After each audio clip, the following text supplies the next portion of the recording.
Our focus is about how do we make the business more efficient and how do we make sure that staff are being paid correctly. For me, it's about understanding the customer. It's not about me going and selling them something, because if I'm there as a salesperson, that doesn't work. I'm there to actually understand their business and understand what problem they're trying to solve.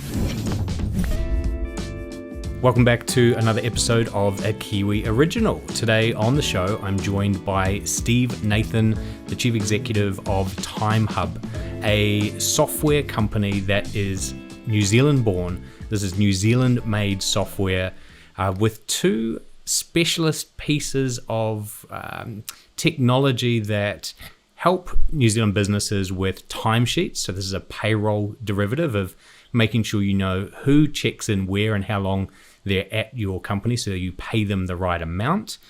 And then the second part is a more recent launch called My Visitor Logs, and I'm really interested to hear a little bit more about this, particularly how it's played a role during COVID and what the opportunity is for New Zealand businesses to minimize their tracing risks ongoing. So first of all, Steve, welcome to a Kiwi Original. Great to have you on the show. Hi, Ryan. It's great to see you.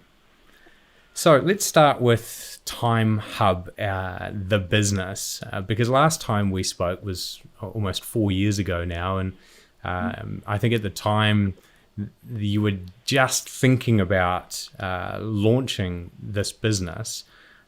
What's been the journey since then? It's been an interesting journey. Because we're a startup, we're going back into being a startup and coming out of the short time I had in the wine industry.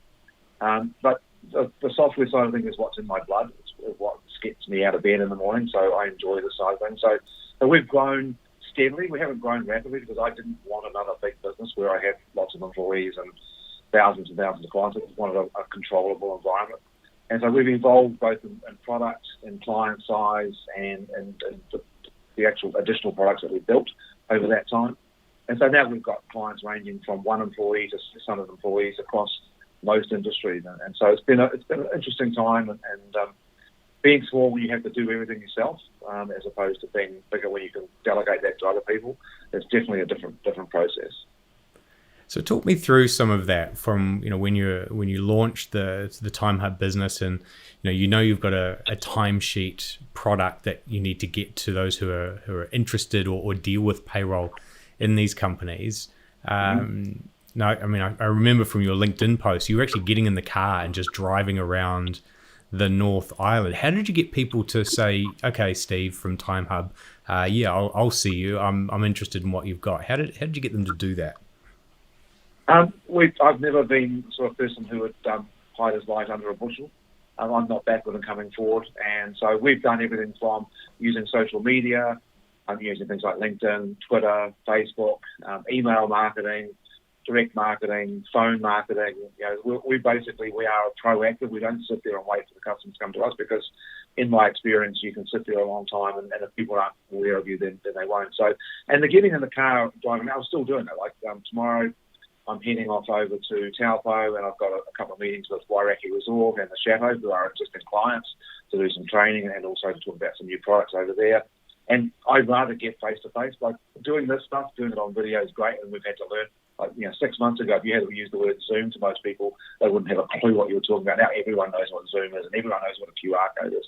But I've always been the sort of person who likes to get in front of the customer, because for me, it's about understanding the customer. It's not about me going and selling them something, because if I'm there as a salesperson, that doesn't work. I'm there to actually understand their business and understand what problem they're trying to solve, or helping them identify that they've got a problem that they don't even recognise yet. And once they recognise it, then we can deliver a solution. So that's why we're always out there, and that's why I'm always posting. And some people, including my wife, may say that I overpost, and I'm a little bit, although I'm not probably as overposting as other people that might be looking at the other end of this camera. But that's fine. It's a case of just getting the message out there, and our focus is about how do we make the business more efficient, and how do we make sure that staff are being paid correctly. And it's not just from a business perspective; it's from an employee's perspective. We want employees to be paid properly for their sake, because at the moment, even in the current economy, people are living from week to week, hand to mouth, and wages are a really important part. So if they're not being paid properly, it has a massive impact on both them personally and financially, but also on the business and their productivity. I think it's really important there what you've said around visiting the customer, particularly early on, because a lot of salespeople say it's all about understanding the customer, but I know that from how you work, when you go and see them, you actually pick up other problems that maybe your software doesn't address yet. And if enough people tell you about that, then you can get a better fit for your software solution to the collection of problems that, maybe you start out with one problem, but you're now solving 5 or 6. Did it help change your trajectory of how you were developing the software over the last 4 years? Yeah, it has, because when you get in the environment and you actually see how the application might work or is being used, and you talk to the, it's a typical sort of product management model where you've got to talk to people who have got the problem. If you build someone once said, you should build a product to solve a problem you've got, which is fine, but you may be the only customer. Because there may not be anyone else in the market who's got that problem. So I'd rather go out and talk to the real people and look at what their real problems are and look at how things can work practically. Because when you're dealing with time and attendance, it's not just about that sort of practical clock in, clock out. We've got clients. One of our clients is a beekeeping company and a honey producer.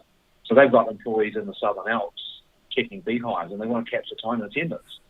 How do you do that? You can do that with a bit of paper, but they only see these guys once every 3 weeks, and they don't have cell phone coverage, and they don't have data coverage. So we had to solve all those problems and build an app that could solve that problem, just as we could solve a problem for someone like Chateau or Wairaki, where it's 24 hours a day, 7 days a week, multiple departments and employees swapping between areas of the business, and they want to cost those direct costs between it. So it's looking at all of those things and going, okay.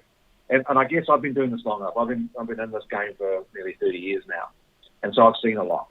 But it's also by getting in front of someone, you can think about the bigger picture. You can say, okay, well, have you thought about this? And I had a case in point with someone the other day where they wanted to cost, they're an orchardist, and they wanted to manage costs a particular way. And I said, but if you're doing it that way, then you won't get this, and if you do it my way, you'd get more. And so it's a case of, okay, that's a great, and then we just remodel either with the product, because what we've done with our products is build them from a perspective that you get the full suite, you get all the functionality, and then when you want to use it, you turn it on. Rather than having to say, okay, well, you want to add another this thing, and then it's another $1, $2, $3. We just want to keep, I like life to be simple.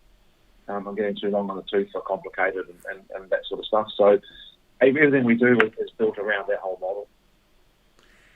So what industries have picked it up most? I'm guessing labor-intensive industries where the problem is scaled.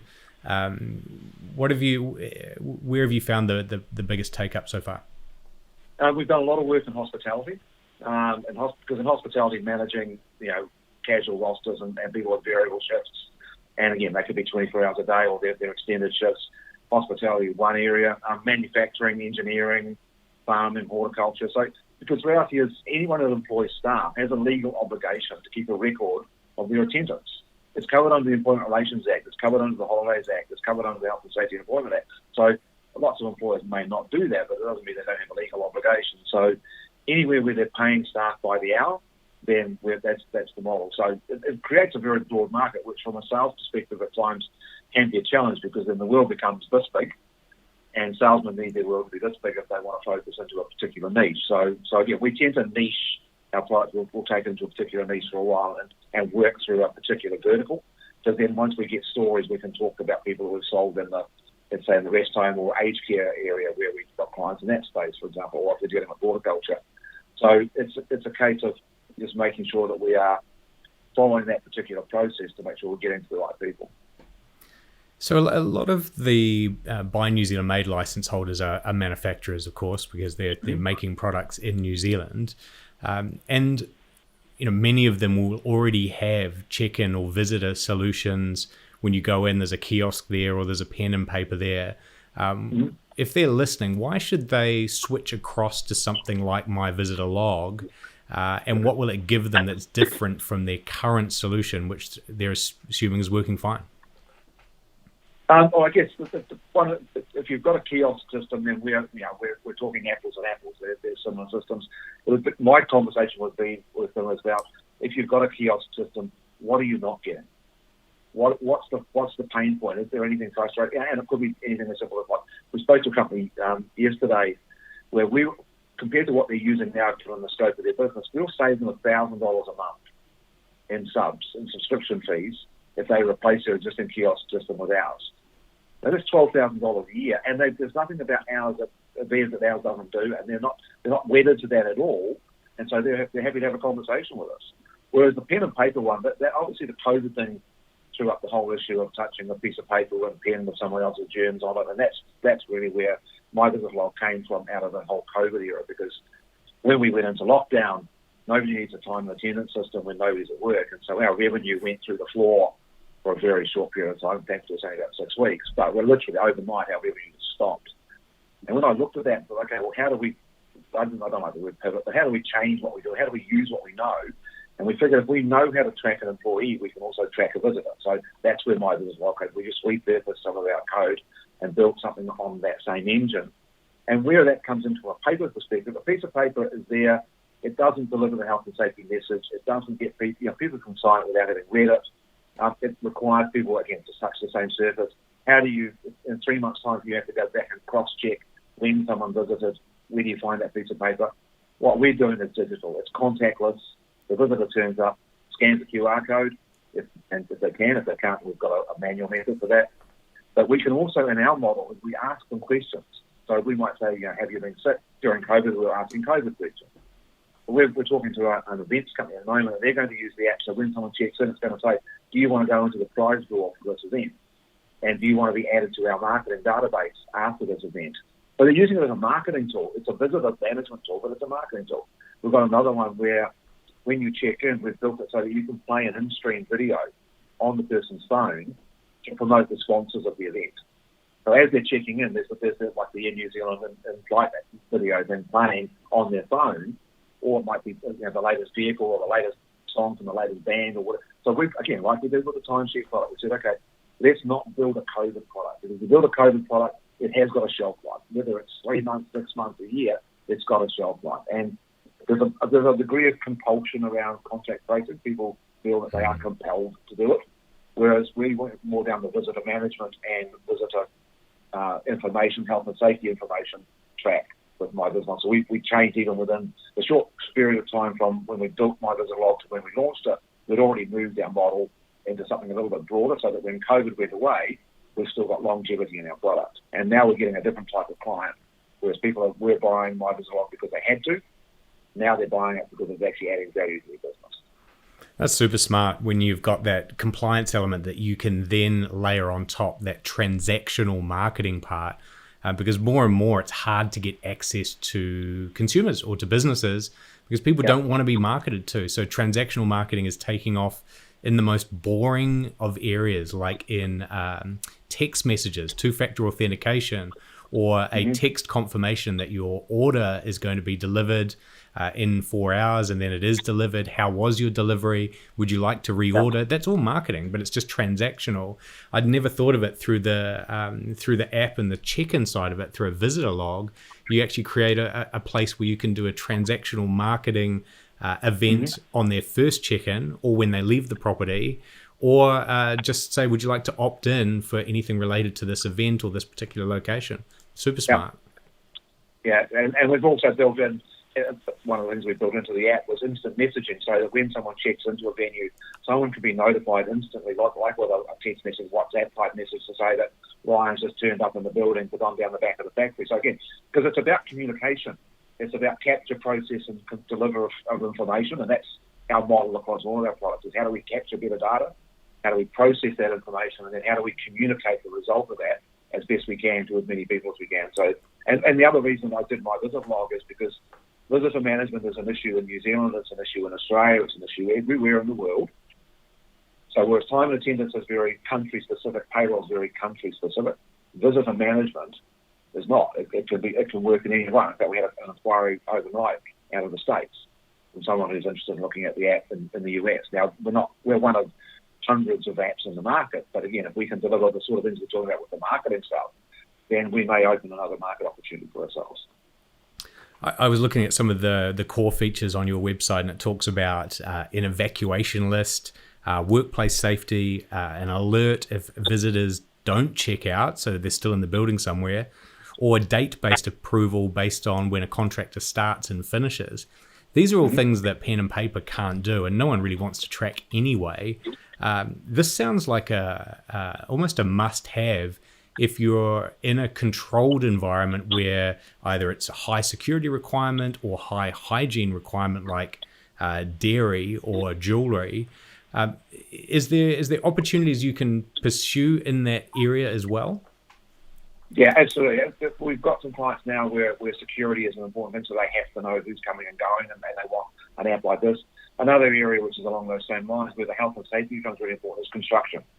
So we've got a client now where the builders, he employs check in and out, but if the building inspector turns up, or the owner of the new house turns up to look at the house, or a subby turns up on site, he's got a QR code at each of his building sites. So he's building 5 houses at the moment. They're distinctive projects for him. So each house has got a QR, and he's done big A3 posters, which he's put on the fence, and the visitor turns up, scans the QR code, and because we've made it so that if the visitor comes back a repeat time, they don't have to enter their data every time, but once we know who they are, we know who they are, and they just basically check in and out without having to redo anything.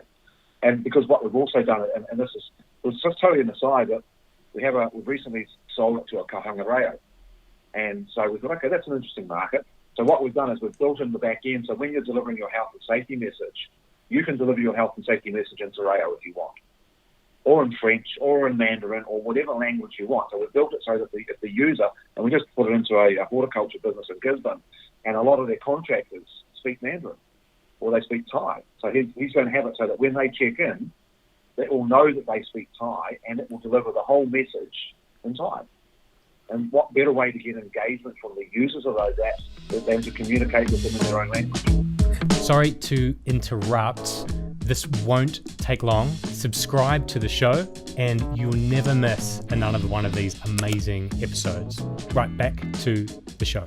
And I think this gets to the point of what you're delivering and why it's different, is that a lot of check-in, check-out is just about procedurally, has the business mitigated the risk? But not actually, like I've been to businesses around New Zealand where I've checked in and I've signed my name in and, said, yes, I'm, aware of the health and safety risks. And then I go out the back and you're looking around going, well, I wasn't aware of that particular one with that molten steel, or I wasn't aware with that one with a robotic arm that every 60 seconds flings out with a particular set of organic matter.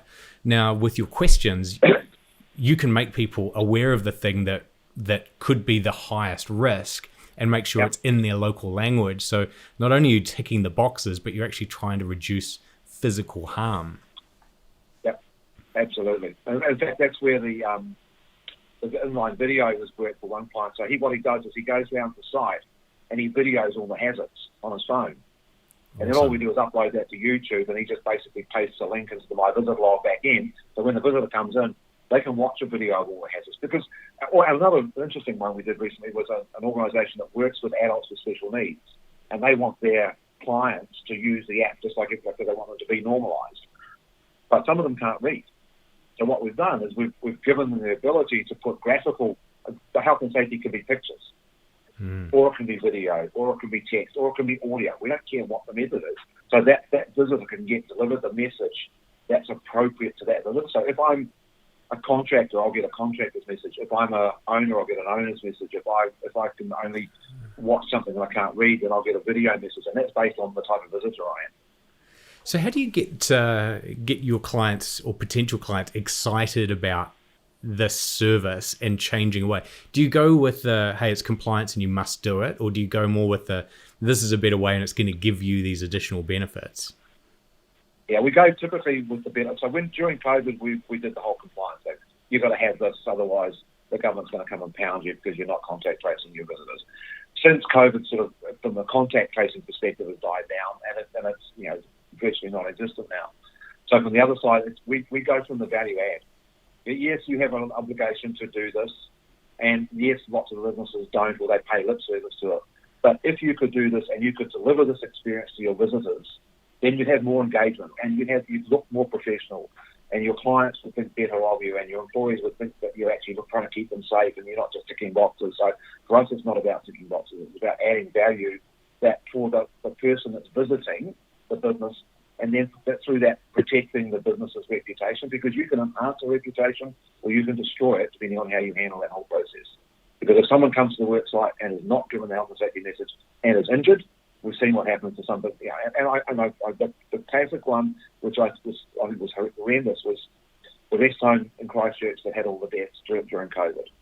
They did nothing, so as far as I've been able to sense throughout the media, so they did nothing wrong, but the reputation of that place, because of what happened, would be largely destroyed. And so we talk to them about, okay, you can do nothing and take the risk, or do something and not only mitigate that risk, but add value to the people that are coming in. So the more you care about your workers, your visitors, your customers, your employees, suppliers, the higher bar you should set for that initial touch point, which is when you're checking into the building. What you just said there was quite interesting around that there's a different check-in for the owner, right? Because you wouldn't want to go through the same thing every day if you're the owner. You want to have something that's very short versus someone that's first time arriving on the site. What do you have for the owner? How do they check in? As it just says, I'm here. Yeah, so we have what we call visitor types or profiles. So you can set up an unlimited number of visitor profiles, and each visitor profile can deliver a different message. So the owner just checks in and doesn't get the health and safety message. An employee might check in and get a short health and safety message and a question saying how you feeling okay today. A courier might check in and get no message because the courier is just checking the fact that they were on site and they're checking and going. Right. The person who speaks Tereo might get the full Tereo experience. And so you can have a multitude of visitor types, and basically once you know who your visitors are, then effectively you can do that. And so part of our onboarding process is we send our clients a thing saying, okay, who's going to visit, what are the types, what's the messaging, what's the information you want, who needs to know it, and then we basically configure a model around that for them. But ironically, we haven't actually, apart from one client, in all the clients we've implemented, we haven't actually done any training for anyone. We've tried to build this as intuitively, as simply as possible, and everyone has self-onboarded, which is a really good thing, because it takes the load off us. That's a great proof point. Let's talk a little bit about your actual business now, Steve, about the scaling process of employing people, because it isn't just you. You've got your wife, Bev, in the business as well. What's it like actually taking the idea from out of your head into creating software in New Zealand and then getting others to realize the vision that you've got to make it into something that you think, actually, yes, that's what I was after? Yeah, it's an interesting challenge, because the one part of this business that I don't do is that I code. I couldn't write a piece of code to save my life. So what I can do is see what I think something should do and how it should do it, and I can design that side of it. I can interpret what the market may or may not need and work with that. So, but being a small business, you're a chief cook or bottle washer. You do everything. Like I do the demos, I do the sales, I do some of the onboarding, I do the marketing, I do the social. I do the accounting. I make sure the wages get paid, and that's the nature of small business in the world, but in New Zealand in particular, because there's only 5 of us in this business, so we are very much a small business. So for me, the challenge is how do you get out of that day-to-day stuff long enough to be able to think? Because if you can't think, then you can't grow, because you just end up in a sort of static process that you go through. So yeah, it is a challenge, and I know my personality. I'm not a back office person. That's the whole finance and admin and all that sort of stuff. It just does my head in completely. I'm the dog and pony show, sitting in front of the video talking to you, or getting out seeing a customer, or writing a blog post. That's my personality. So what I've had to have is a balance with me doing that and the people behind me who do it's like that old saying about the dog that chased the car and didn't know what to do with it once he caught it. That's what I'm like with sales. I'm happy to go out chasing the sales, but once I've got the sale, I want to pass it off to somebody else, because then I'm not bored with it. That sounds terrible, but I'd rather do the next one, because it's that thrill of the chase. So with my team, and also with Bev. So with Bev and I are in some ways very similar, but in other ways polar opposites when it comes to certain things. So she's very detailed, and I'm very not detailed. I'm detailed when I'm speaking a product, but in other times I'm not. So she's my reins. So I go running at 100 mile an hour in a direction, which is something I can do from time to time. She'll be pulling on the reins saying, no, hang on, what about this? And what about this? And have you thought about that? And we've worked together for 28 years. So wow. We know how to work together. And lots of couples couldn't work together for 28 days.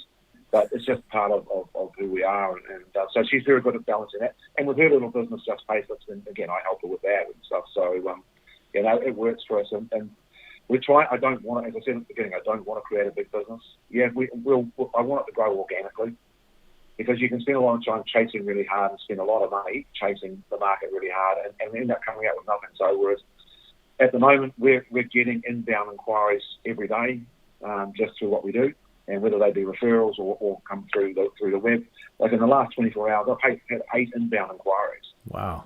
And these are people just Googling us, just finding us on Google, or one was a referral from an existing client. So if we can generate revenue through that sort of growth, then I don't need to chase so hard. We just deal with the customers. And the important part for us is servicing the existing customers.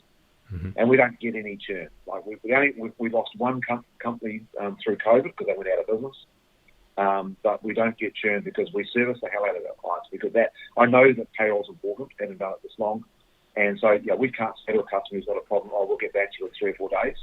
But the payroll's got to go. You've got to have that payroll through tonight. So our model has always been, and you and I have talked about drift and things like that in the past, and live chat and other marketing channels, but those are also our support channels. So if I've got a customer that typically, if he's going to contact me on drift, it's generally about 10 o'clock on a Sunday night, because that's when he does his payroll. And so, if that's the case, that's fine, because I understand why it's important. And I've got another client that if he doesn't ring me every Wednesday, I'll ring him in case he can hit by a bus, because he always rings me every Wednesday. So, again, that's part of what we do. You've touched on a couple of lots of different points. There's a couple I'm going to kind of echo back. One is that customer acquisition cost. If you've got inbound organic leads coming in that aren't costing you anything, because you've put all of those digital breadcrumbs out there across, social search, interviews with News Talk ZB or anything around that actually reduces the load on you to do sales, because you've got that inbound marketing part of it. But then the second part you talked about, which is equally important, is once you've converted those into a customer, is to minimize churn, either through making sure your product does the right thing, or making sure they get the support when they ask for it. Those are your key metrics: customer acquisition cost, churn percentage, particularly for a SaaS business, which you are. What is the pricing for a business? So if you get a lead tomorrow from an NZ made license holder listening to this, and you talk to them about what the product does, and they go, "That's for me." Is it paid per employee or per site, or a bit of both? Yeah, so depending on which of the products they want. So for example, we're talking about my timesheets. It's $2.99 per employee per month. So and we know we'll save an employer between $30 and $50 a month in time creep costs of overpayment, time calculation errors, etc. So the relative cost to them, to the return they'll get, is negligible. And then we have a one-off implementation and onboarding fee, which typically, depending on the size of the business, is somewhere between $199 and $399. That's for us to give them 3 or 4 training sessions on Zoom and to onboard that. So we do all of the uploading, all the data, so we actually get them all fully onboarded through that process, so that they don't have to do that work, because that's always a barrier. Someone wants to buy a system loaded to payroll. You say, okay, cool, you have to spend the next week loading all your data, and they go, yeah, okay, I don't want it so much now. So we're trying to change that model and also when we teach them how to do it themselves, we're showing them on their data, so it has meaning. Whereas if I teach someone how to use a product on a demo account, the employees don't mean anything. There's no contextual relationship between that situation. So, but that's the only cost. And if they want to use a smartphone, then there's no cost from a capture point of view. If they want to use a tablet, they can use an inexpensive Android tablet, which they can buy for under $200, and they're operational. And so it's not a big cost to implement. Our Timehub product has got a little bit more functionality. It's a little bit more automated, so that's $3.99, and that's got rostering and other functionality in there. And if you look at My Visit Log, that to me is the most cost-effective and most beneficial in some respects. It's $39 a month for unlimited number of sites, unlimited number of visitors, and unlimited number of employees to track the visitor management. So for $39 a month, it's no cost at all, and we give you that value. So that's the sort of model. And that one, we don't have any training costs because they don't need it. So for the timesheets, we're talking dollars a month, and what the figure I think you said there was you're going to save them at least $50. Just doing some rough maths, that's $600 a year. So if you've got 100 to 200 employees, you're going to save 60 to 120 grand for your company. Yep. And then on top of that, you're actually giving employees confidence and trust in timesheets because there's transparency between both parties rather than one thinking, is this the correct amount, or the other one going, this is less or more than I was hoping or expecting. That's a massive. You can put your pricing up, Steve. Yeah, well, I'll put up after when I start getting the buying a course on this podcast. I hope not. Otherwise, that's the bait and switch, and we don't want to do that. Yeah. Okay, so for the visitor logs, that's $39 a month. So we're talking about $500 a year, and that mitigates the risk for people, whether they're visitors or contractors, business owner, anyone attending your site. So that's for unlimited sites. If they've got 12 franchises or 15 retail around New Zealand, that'll cover them for every single site. Yeah, if they run the same database. Yeah, so we can do multi-site within one database, or they can, if they want distinct databases, then we have a slightly different pricing model where we drop the price by 20%. So it depends on the model, but typically the one like the building site, the building company I talked about earlier, he's got 5 sites, but he's only paying us $39 a month. Bargain. What's then the growth plans outside of New Zealand? You mentioned before that you had some interest from the US. Are you actively doing the same things that you did in New Zealand to reach people through, outbound marketing, or is it just take it as it comes when they find you? Yeah, it's just taking it comes. Probably those inquiries are coming from things like LinkedIn or that sort of environment where people are seeing things I'm posting or it's being reshared, or on Facebook. But we're not actively pursuing the market, only because when you're the only salesperson, there's only 23 hours a day that I can work at the moment because I have to take an hour off. So, it's a case of doing what I can do. But I enjoy the whole process, and if we can get into that market, like Australia is an obvious market for us. Now that we've done our zero connection with my timesheets, so my timesheets we're the only New Zealand time and attendance product that has a direct API link to Xero to the New Zealand payroll. Now that we've done that and we've launched that, then we'll look at the Australian market and do the same in Australia, because if you can get into something like the Xero ecosystem, then it basically can take your product to the world, and so that's an area that we are currently pursuing. And I'm happy, as I said earlier, I don't want a big business, but I'm happy to grow the business. And if we had to have a branch in Australia or a branch somewhere else, and it was growing organically to that point, great. As opposed to going to the States and setting up an office and sitting there and hoping that something would happen. Yeah, not interested in doing that sort of stuff anymore. Is there anything you're seeing through, at an aggregate level with the New Zealand data and in how many people have had their hours changed or cut, or a different number of employees post-COVID? Does that kind of come through? Do you see those trends? Only for anecdotally talking to clients. There are still a lot of businesses who are operating on the subsidy. A hell of a lot of businesses operating on the subsidy, and those people will be either just paying their employees the subsidy and they've cut their hours by 80 or 50% or whatever it may be, and just keeping them employed and keeping the business afloat. We've probably seen a trend since we came out of lockdown that our user levels have dropped by still about 20%. Because we had a client, and I won't name them, but in the central North Island, who had 180 employees, and they basically just closed. Now they've come back, they've come back now with 20 employees. And so there's 160 out different from what they were before COVID, and it'll take them probably an 18 months to 2-year period to get back up to those 160 employee levels. So we're definitely seeing that. We're definitely seeing reduced hours, and it's slowly turning. Like, people are still very reluctant to spend at the moment. We've got COVID. It's a perfect storm. We've got COVID. We've got what's going on with the government, what's going on with the election, what's going on with national, and all of that stuff is making some people nervous, and they think, okay, let's wait until, but the problem is you can't wait, because there's always something that you're going to be waiting for, and you're just going to keep waiting and waiting. Sometimes you've got to bite the bullet and just do it and hope. But yeah, there's a little bit of a softness in the market in some areas. Hospito's going nuts. Hospitals, if you go into any of the bars around Hadrock North and Hastings at the moment on the weekend, and the same as women in Wellington last weekend, they are chocker.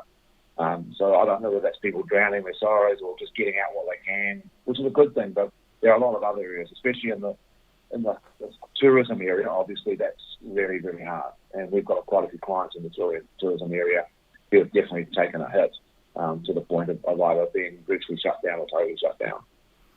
Yeah, and I think with by New Zealand May, we were quite fortunate because we don't have a lot of direct tourism businesses, although we do have manufacturers that make for the tourism market, souvenirs, retail stores. So those places knew quite early on to reduce their manufacturing capacity. Our license year runs from end of June through to July. I mean, you'll know that as a license holder. Yeah. So my question was, I wonder how many are going to renew versus just shut down. And we've been pleasantly surprised. So we went from 1,200 businesses as license holders to 1,500 post-COVID, so an additional 300-ish. And of that, already from the invoices that have gone out, 80% have paid already. So that's far more positive than I was expecting for the manufacturing side of things. What will be interesting to see is once those wage subsidies comes off and whether the consumer demand picks up enough for them to continue trading at the same levels of number of employees if their revenue expectations change. Yeah, I think we're going to go into a bit of a soft period still once the wage subsidy comes off, because there are people who are literally keeping their business afloat with us, and if they don't, that doesn't change and can't afford to pay people, then there will be layoffs. And until the borders open, we can only depend on so much internal tourism. People, we've had a good run with school holidays and with a lot of people staying and taking their holidays inside New Zealand because they've had to. But that will run out at some point. The feel-good factor will run out a little bit, and the money will run out as well, especially if the employment situation gets worse. But hopefully I'm wrong, and hopefully things continue to rock along. But I'm not holding my breath to open the borders anytime soon. So we just got to be creative. We just got to look at what can we do. And it's interesting for us with our product because people said to me, how do you sell your product in hard times? Well, I said, in hard times people need to manage cost. Exactly. It's a no-brainer that you want to manage your cost. And in good times, they've got the money to spend, so they might as well manage the cost anyway because they can buy our product, they can afford it. So for us, that downturn, it's just a matter of trying to get people to. We deal with it every day. It's that we've always done it this way, which is a very Kiwi thing. We've always had a pen and paper system for visitors, or we've always had paper timesheets, and I don't want to rock the boat. It's like but it's costing you money, and it takes longer. But you have that conversation with them, and eventually people start to see that that there is a better way to what they've done, just because it's always been that way. Right. And in those downtimes, the time it takes to focus on costs is actually worth a whole lot more because the revenue opportunity is not there. And in good times, better to just chase the revenue and look after costs later. Whereas now, I'm thinking of those businesses that are 100 plus employees that are NZ made license holders. If you go across all of them, they can each afford to hold on to an extra 2 to 3 employees if they would adopt your solution. So they wouldn't have that need to cut the workforce as much. Yeah, absolutely. And the other thing I say, especially when I'm dealing with a small business owner who does the process of payroll themselves, I say to them, look, if I can save you 2 hours a week, that's 100 hours a year, which is two and a half weeks of time. If I could give you back 2.5 weeks of time, what would you do with it? How would you sit and go, I'd go out and get this new client and that new client, and I'll think about my market. It's like, okay, so you're not only saving on the cost, but you're improving your opportunity value, because you can do other things with that time, and it's not just about direct costs. Sometimes it's about indirect costs as well. And the value of the activity, right? So processing payroll is procedural, it's transactional, it's actually not that high value. It's high critical importance, but it's not high value. Whereas going out and getting one more customer or having one magic thought over a coffee with someone could actually put you in a very different position. I think organizations like yours, and we talk about tourism and education and the borders being closed, one of the ways we can grow New Zealand without having to open the borders is exporting software services, right? And you're well positioned for that. I was reading a stat earlier this week that said our tech sector is the 3rd biggest sector now. It's growing by $1 billion a year, and we don't need to open the borders. It would be good to open the borders. We can get on a plane and open up markets, but we can do it via digital bits of ones and zeros. Yeah, absolutely. Is there anything else, Steve, you want to cover off or talk about before we round up this another fascinating interview with you? Thank you. No, I think we've pretty much covered most of the ground. I've enjoyed catching up, and thank you for the opportunity. As you've known me long enough to know that I wouldn't say no to the opportunity to to get my voice and my face out there and tell the world what we do. But and we, it's interesting you say about the Buy New Zealand Made invoices going out, and we got ours, and I looked at like, is that an investment or is it a cost? Can we spend it given what's going on? And I thought, no, it's actually good value for us. We are a Kiwi company. We are proudly Kiwi. As you will see on any of my social media stuff, I put the Buy New Zealand Made logo. I pass it on everything I can pass it on because it's important. And interesting, a lot of the inbound queries we're getting at the moment is people saying, I want to deal with it because we've got competitors from overseas. They're saying, I want to deal with a New Zealand business. I know I could get the same software from the States or from Australia, but I want to deal with a New Zealand business. Because I want New Zealand support, but also we want to support New Zealand business. And we're very much in that same process of supporting Kiwi businesses as opposed to supporting other people. So, no, I appreciate all the work you're doing. I think you're doing a fantastic job, as with the organisation, and long may it continue. I appreciate that, Steve, and I think that you raise a really important point around, how businesses are starting to change how they buy. Their procurement processes may just be an internal thought, which is if we give money to a local business, that can go round a little bit more than if you give it to an international business.